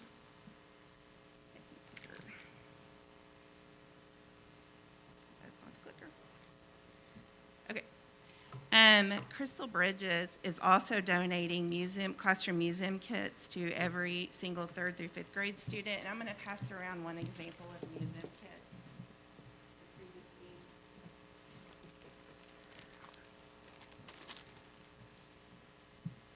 And in total, that is a $108,000 donation to the students of Springdale School District. And then kindergarten and middle school teachers will have the opportunity to apply for these museum classroom kits for their students as well. This is just one sample of the museum kit. There are a total of 5. And this is where I get really excited about the content integration with our art kits. The kit that you're seeing right now is Exploring Math and Color. And this allows students to create artwork that influence technique artists use with math connections. The You and Me History Kit allows students to explore their own identities through history and art. The science of sculpture allows students to explore science concepts and through art and how artists use things in nature and science to create art. The art of narrative allows students to write their own narrative and express their lives through art. And then keep creating in the classroom allows students to understand struggles that artists express through their art and get to learn more about that. So we're super excited about these partnerships and these kids that are coming to our students. Any questions? Thank you. Thank you. Thank you.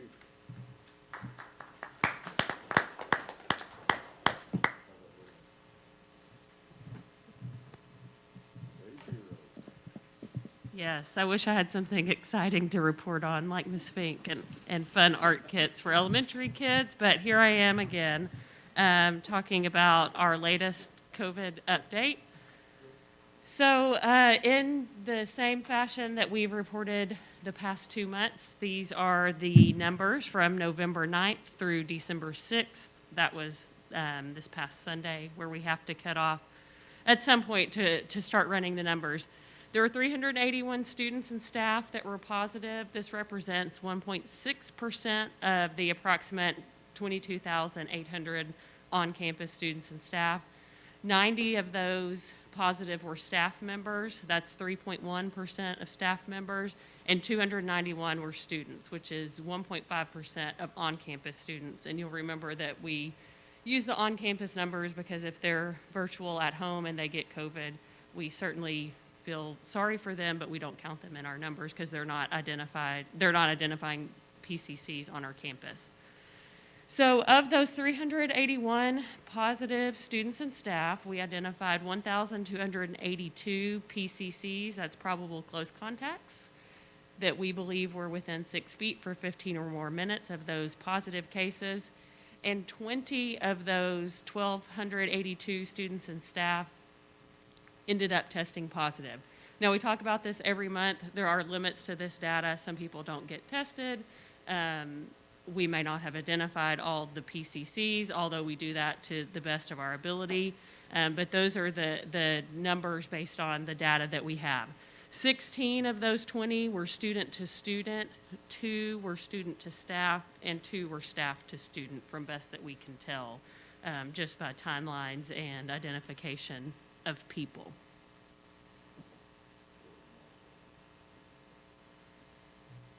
So just to compare the months, we did this first report in October, which represented the beginning of the school year until right before your October meeting, and then we've done it every month since.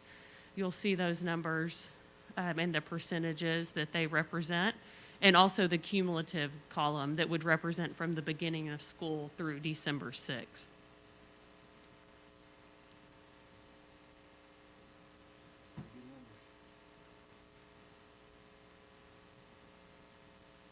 I don't want to go too fast, or you want to go back to that one?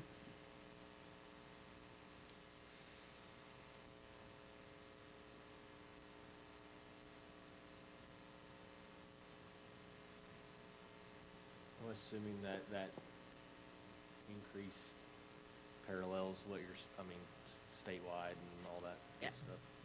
I haven't superimposed our numbers on our trend on the state, but I would imagine that it looks very similar to what we're seeing statewide. And that coupled with what appears to be very little spread in our schools would make sense that our numbers are going to follow the community spread rather than anything that's happening in the school. One of the things that our nursing team has to do every week is report to the Department of Education the numbers of staff and students in quarantine and isolation. So these are the numbers over the past month. You'll see that they kind of bounce around a little bit. There's definitely a substantial drop in students in quarantine as of December 4th versus those prior dates, which would make sense with students not being on campus. so we weren't identifying those close contacts.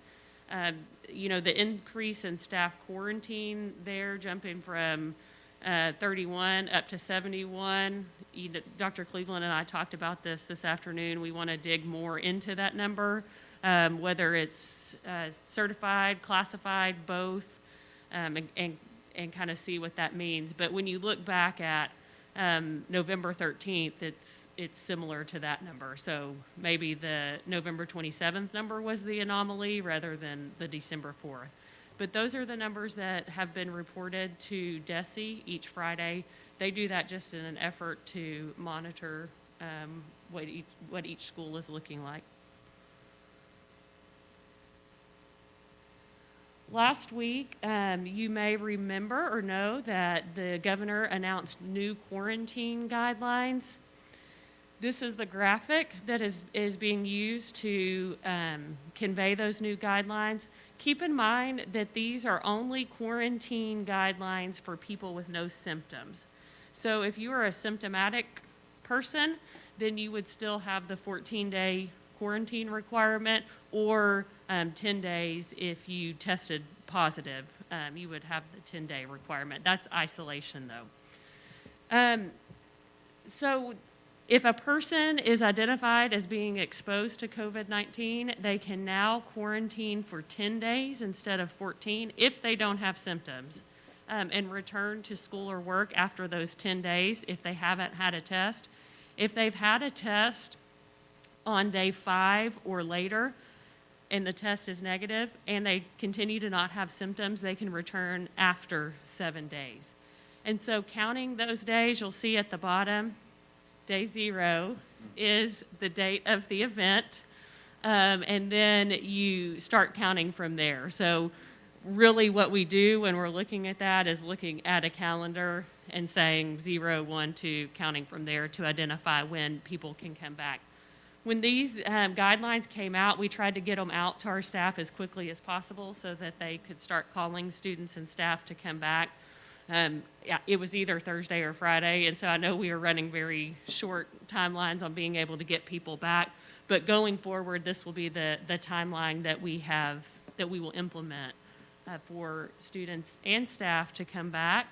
And most people seem to be very excited about these new guidelines. So it will be interesting to see if there's any effect in numbers based on these guidelines, but these do follow CDC guidelines and our Department of Health recommendations. So what typically do we call the day of school when we start school? Is that the 0 day, or is that the first day? That's the first day of school. Okay, that's the first day, so that is a day. So how does the 0 day come into play? How is it? It's just in how you count. How is 0 possible? It's just in how you count. This counting convention, no, it's, right, no, but this counting convention is not unusual. This is what attorneys use in counting timelines for filing periods and whatnot. The day I receive something, whatever the event is always day 0. And the counting mechanism is not unique to health department guidelines. I think it wasn't unfamiliar to me because this is what attorneys use. It's not familiar to me because if I'm classified as a close contact or I'm positive, the day I get notification, I would make the assumption that that's my first day of being positive, but it's day 0. The next day is your first day of life. Is that right? The next day is your first day of isolation. If you're positive on a Monday, Tuesday is your first day of isolation. That's when you count the 10 days beyond that. Yes. Since we're talking about numbers, then Yes. is it on day 7 or 10 that they can come back, or after? After. You have to go through the 10, right? Yes. Complete the 10. Yes. Or the 14, or Yes. the 7 with a negative test after 5 days. Yeah. Trying to be different. No, I know. Yes, it's. I think how it's presented makes it seem kind of odd, But if you said, start counting the days after the day of event, it's the same thing. It just doesn't label anything as day 0. So you start counting whatever has been classified. Exposure day. Yeah. Exposure day is 0 then. Yeah.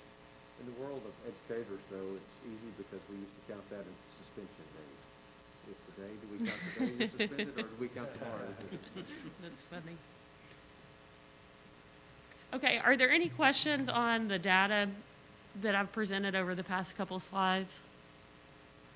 Okay, oh, go ahead. Indication of there being more positives on the older, like junior high and high school than you do on the elementary level, or do you have the numbers too? I don't see any difference in positives other than just the size of the school. Like the high schools have had more positives, but they have more students there. I will say on the student-to-student spread, that trends more towards the upper grades. We don't see a lot of the student-to-student spread at the elementary grade, which, you know, it's hard to say whether that's something happening at those upper grades at school or whether those upper grades are more likely to be socializing before school, after school, you know, social times, that sort of thing. Okay, for the next piece of my presentation, so we've gone over what our point of contact process looks like, the avenues of reporting and the process that our nursing team goes through to notify parents about their students being identified or even if they've had outside exposure. And first of all, our nursing team is doing a phenomenal job. None of them thought that they would be devoting all of their time to making phone calls and talking about quarantines and isolation periods, and that's literally what they do a lot, most of their days, several of them. One of the things that started coming to light is that they needed some more help, and so Mr. Damon Donnell has been able to access and recruit people that are already employed by us to come in and help when the volume gets high.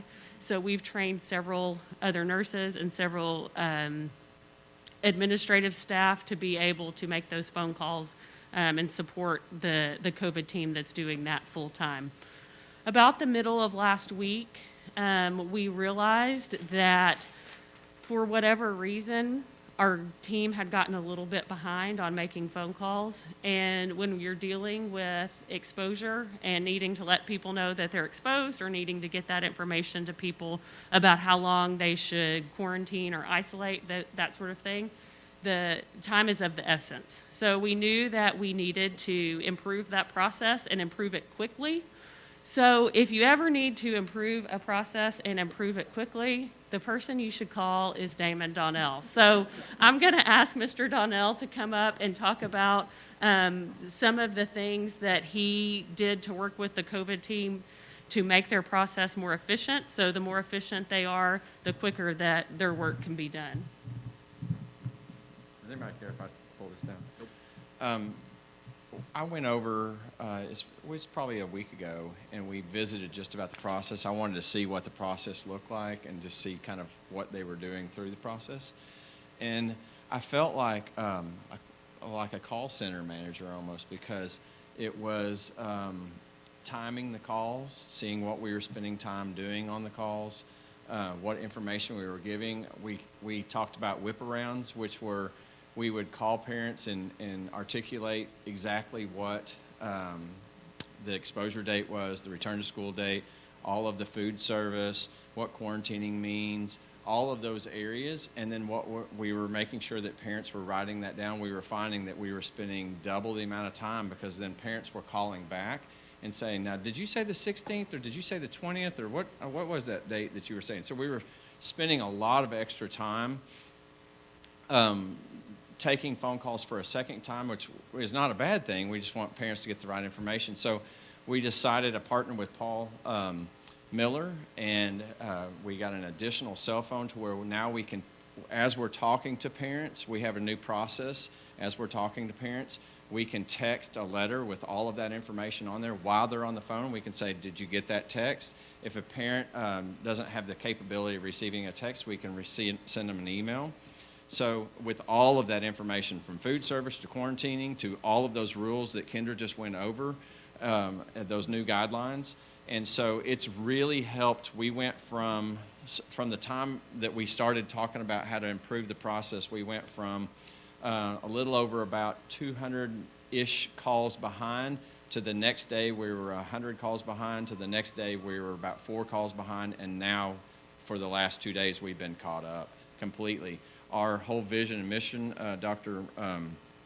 Cleveland gave us a directive, which I think is a great piece of information to have to kind of form direction to our work. We don't want, our goal is to not be behind more than 48 hours on anything that we do with point of contact from this point forward. And I want to just echo what Kendra said, and Kendra gives me too much credit. Kendra is absolutely amazing when it comes to anything point of contact.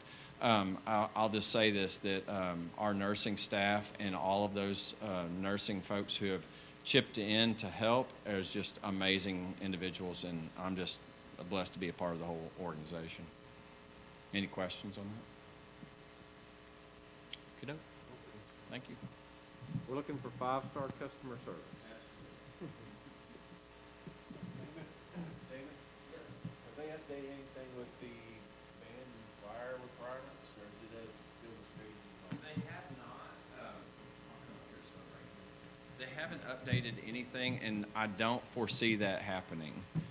Even the large group gatherings, just to give you, I didn't include this in the accomplishments for the first 9 weeks, but all of the band programs have had some type of plan to either a live stream, and Trent Jones is somewhere here, but kudos to Trent Jones for partnering with us and going to meetings and figuring all that out about how to get links to performances to families where they're going to not be able to do that. But again, I shared the accomplishments first 9 weeks, band and choir. So remember, band only gets 30 minutes rehearsal, and those accomplishments, and choir is the same thing, 30 minutes on, 20 minutes off. So, and everything that I've read and all the correspondence that I get and the conversations that I've had, that those won't change anytime soon.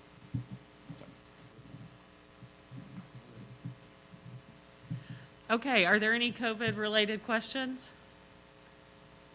I think the only one I have is just the 2-week reset. I mean, have you seen, did it work?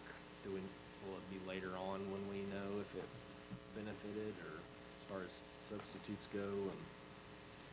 So I don't think that we have great information yet. I think after the next week or so we will, but Dr. Cleveland, as far as I know, schools have been able to cover their substitutes for the most part this week. For the most part this week. Had a meeting today with several state legislators, senators, and representatives, along with a couple of superintendents that we hosted here. And I can tell you that the other 2 superintendents that were in the room were appreciative of our reset day, because they had substitutes at their buildings that they needed while we were resetting. So that helped me understand that, well, we might need them to reset so we can have some substitutes. But no, right now we're still having some serious issues in bus drivers.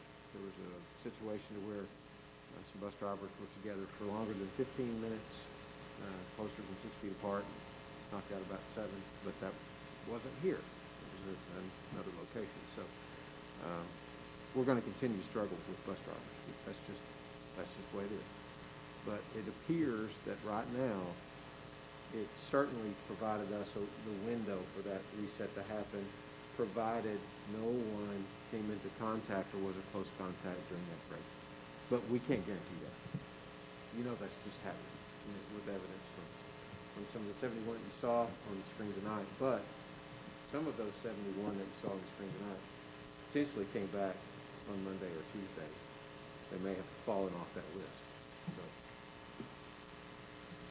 mean, obviously, we want everyone to do encounters to recover. I think the 7 and 10 day hate to use the word loosening of the quarantine, but it is. It makes a little bit more sense now if you test every 5. And I think that's gonna provide some benefit down the road on yourself. We believe it will, and we also believe that we can attract some 18 to 21-year-olds that'll help us as well. But in theory, some of those that have been in quarantine 2 weeks ago for 14 days, I mean, you're gonna get 4 days of that back if some of that works the way it's supposed to work. You're gonna get those people typically back 4 days or even 7 days earlier. Yes. Right, the idea that you're, Staying out. right, that you're cutting a quarantine in half or just a little over half will help just with the rolling in and out of staff on quarantine. If someone says, it comes to you and says that I want to be a substitute, how long does it take to get them on the job? Background checks and all that stuff? Depends on how quickly they can update their application or complete an application. I think that's usually a 20-minute process, and I'm saying that loosely, depends on how good you are with the computer. But we'll say a day or so for your initial background check. We've even decided that through this COVID situation, any substitutes that want to come in, even bus driving or whatever, the district will pay for that background check, because we truly need that. And that may just be something that might stay after this COVID situation in order to get bus drivers and substitutes and all. But within a few days, we ought to be able to have them. Depends on how quickly the state and federal background checks are returned. Okay, anything else? All right, thank you. Thank you.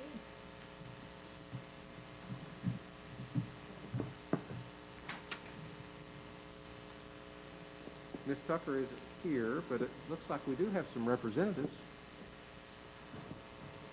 I think that's Ms. Manziel back there. Ms. Johnson. Yes, I'm Renee Johnson with AEA, and President Corey Tucker sent a message that I would like to read to y'all. Good evening. I wanted to start by giving a few updates as to what SEA has been doing this month. We have continued to work hard to support staff and students of Springdale. In the past, we have adopted a few families to support for Christmas. This year, we wanted to expand our efforts to reach more of our kids, so we have donated $500 to the Springdale Police Department to support Shop with a Cop. This partnership is one students love, and it helps build great relationships within our community. We know that times are difficult for everyone financially this year, so we have extended an invitation to provide Christmas to a few of the families of our members who have reached out to us for financial assistance. With that said, I want to thank you all for providing both certified and classified staff with our $800 bonus. This will make a big difference for many right now, as times are more challenging for all of us.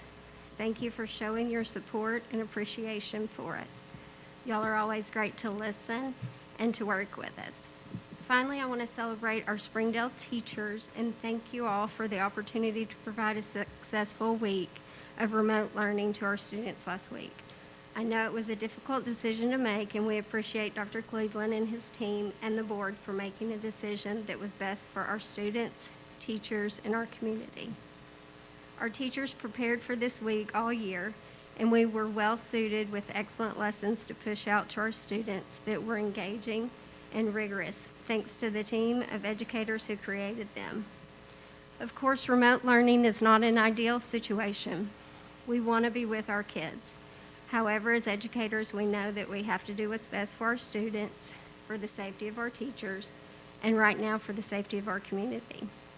I speak on behalf of SEA in saying this week was for the benefit of our students and our staff, and it was great to see our teachers rise to the occasion and put into practice everything we have worked so hard on this year, while relying on relationships we have built with students and parents, knowing we were doing the best thing for all. As the challenging year of 2020 comes to a close, thank you for helping to make it a great year. We all hope you have a wonderful holiday season.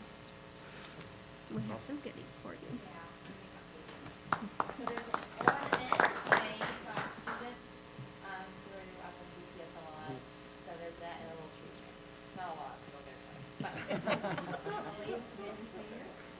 Thank you. Thank you. Thank you. Thank you, man. Thank you for including. Great.